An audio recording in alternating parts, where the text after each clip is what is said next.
Salam sejahtera buat kita semua. Halo anak-anak hebat, bertemu kembali dengan Ibu Guru. Apa kabarmu hari ini? Mudah-mudahan dalam keadaan sehat, ceria, dan semangat. Sebelum kita mulai pembelajaran kita, ada baiknya kamu berdoa terlebih dahulu di tempatmu masing-masing. Anak-anak hebat, hari ini kita akan belajar dari tema 2, subtema 2, pembelajaran 1. Adapun tujuan pembelajaran kita saat ini, 1. Mengidentifikasi ciri-ciri kalimat efektif pada teks tentang semangat persatuan. 2. Menuliskan peristiwa penting tentang semangat persatuan dan kesatuan menggunakan unsur apa, di mana, kapan, siapa, mengapa, dan bagaimana dengan menggunakan kalimat efektif.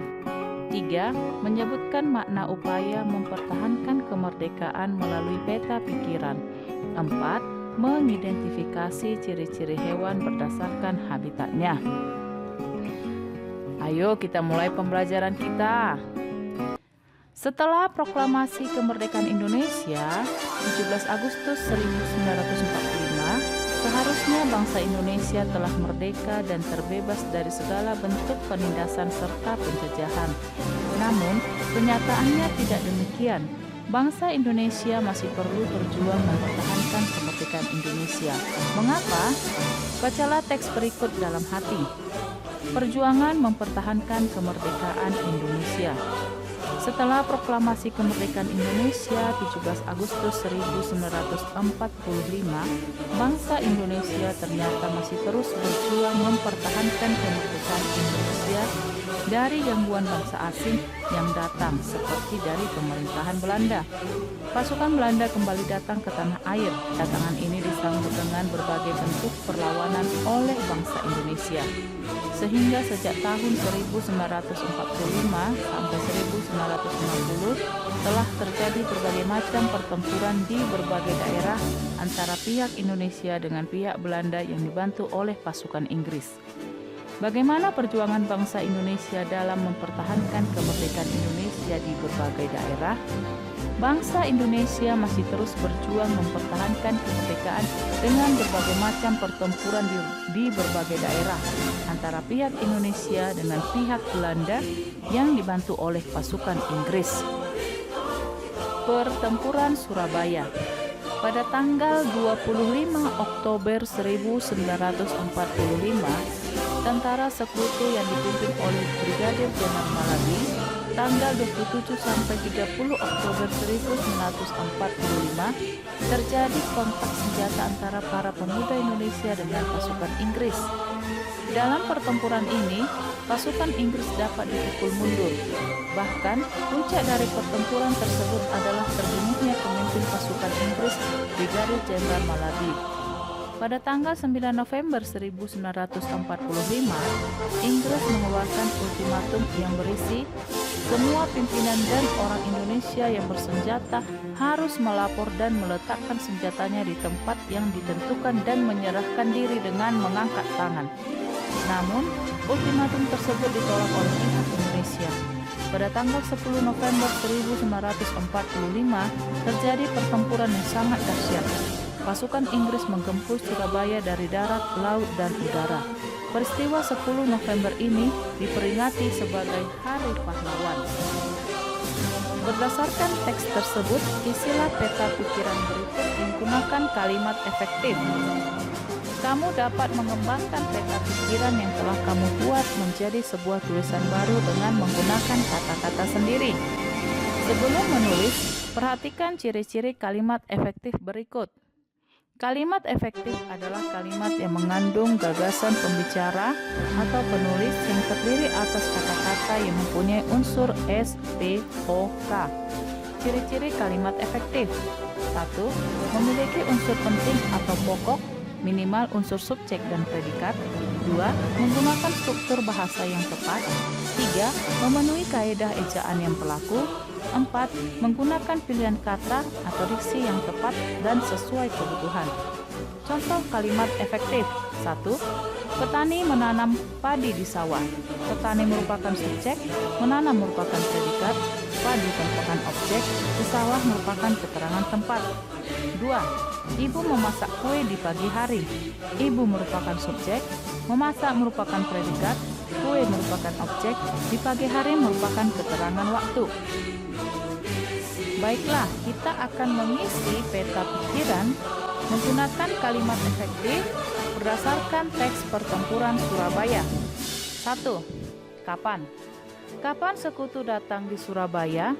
Sekutu datang pada tanggal 25 Oktober 1945. 2. Siapa? Siapa pemimpin tentara sekutu tersebut? Pemimpin tentara sekutu tersebut adalah Brigadir Jenderal Malabi. 3. Apa?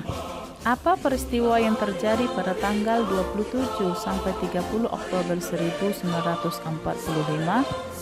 Peristiwa yang terjadi pada tanggal 27 sampai 30 Oktober 1945 adalah Indonesia mengalahkan pasukan Inggris sekaligus membunuh Brigadir Jenderal Malabi. 4. Di mana?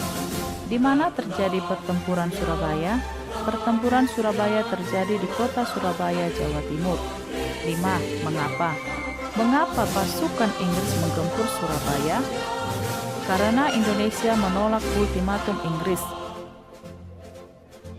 6. Bagaimana? Bagaimana pasukan Inggris menggempur Surabaya? Pasukan Inggris menggempur Surabaya dari berbagai daerah, baik dari darat, laut, dan udara. Buatlah tulisan menggunakan kata-kata sendiri tentang pertempuran Surabaya berdasarkan peta pikiran yang telah kamu buat. Gunakan kalimat efektif. Perjuangan dalam mempertahankan kemerdekaan Indonesia tidak dapat dilakukan sendiri-sendiri. Sangat diperlukan kerjasama dan persatuan dari seluruh rakyat Indonesia agar cita-cita untuk menjadi bangsa yang bebas dan merdeka dapat dicapai. Baca kembali teks tentang pertempuran Surabaya dan jawab pertanyaan berikut.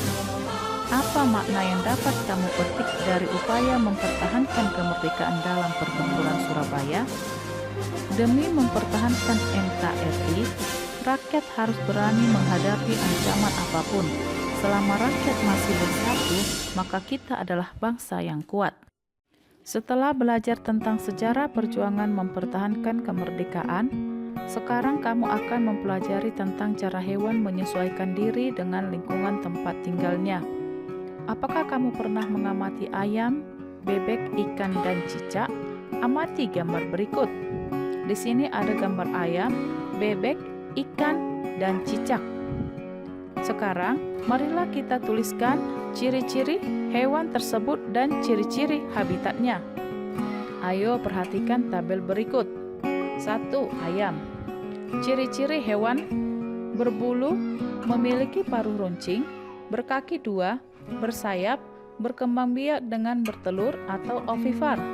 Ciri-ciri habitat: daratan yang lapang seperti pekarangan belakang rumah. 2. Ikan. Ciri-ciri hewan: bernapas dengan insang, berdarah dingin, memiliki sepasang sirip, tubuhnya ditutupi sisik dan ovipar. Ciri-ciri habitat: perairan air tawar dan air asin. 3. Bulu yang dilapisi lilin, memiliki paruh berbentuk sudung, kaki yang berselaput, bersayap, dan ovipar. Ciri-ciri habitat: daratan yang becek maupun daerah yang dekat perairan tawar. Yang keempat, cicak. Memiliki semacam perekat pada telapak kakinya. Ekornya dapat putus ketika terancam atau dapat berautotomi. Memiliki 4 kaki dan ovovivipar. Ciri-ciri habitat di tembok dan atap rumah.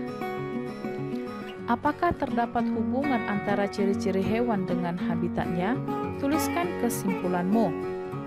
Tentu saja, setiap habitat memiliki ciri-ciri yang berbeda seperti struktur alam, ancaman, dan sumber makanan bagi yang hidup di dalamnya.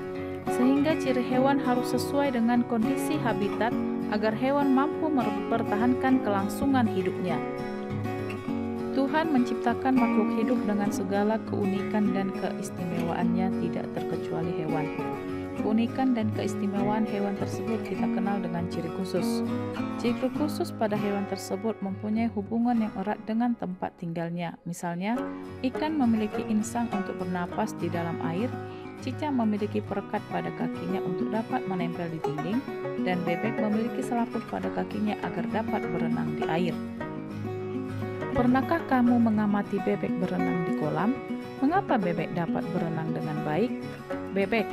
Bebek memiliki ciri khusus yang disesuaikan dengan tempat tinggalnya. Bebek hidup di darat, namun untuk mencari makan, bebek biasanya berada di air. Ciri khusus yang dimiliki bebek untuk mencari makan berupa paruh yang agak panjang dan lebar pada bagian ujungnya. Bebek mencari makan di air seperti kolam, sungai, sawah, atau danau yang dangkal. Bulu bebek dilapisi oleh minyak sehingga tidak basah jika terkena air. Ketika bebek keluar dari air dan berada di darat, bebek biasanya mengibas-ngibaskan bulunya sehingga air yang menempel di tubuhnya keluar. Apa yang akan terjadi jika bulu bebek tidak dilapisi minyak dan air menyerap ke tubuhnya? Selain itu, bebek juga memiliki ciri khusus lainnya, yaitu selaput pada kakinya. Selaput tersebut digunakan untuk berenang.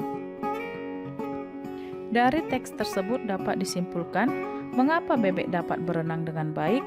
Bebek dapat berenang dengan baik karena bebek memiliki bulu yang dilapisi oleh minyak, sehingga jika terkena air, bulunya tidak akan basah. Yang kedua, selaput pada kakinya. Selaput pada kaki bebek digunakan untuk berenang, sehingga bila bebek berada di air, kakinya berfungsi untuk berenang di air. Amati 3 hewan yang ada di sekitarmu. Berdasarkan pengamatanmu, catat ciri-ciri khusus hewan tersebut beserta habitatnya. Tulis laporan berdasarkan pengamatanmu. Kamu dapat melengkapi laporanmu dengan membaca berbagai sumber bacaan. Tulis laporanmu pada tabel berikut. Sampai di sini dulu pembelajaran kita untuk hari ini. Semoga bermanfaat dan sampai jumpa.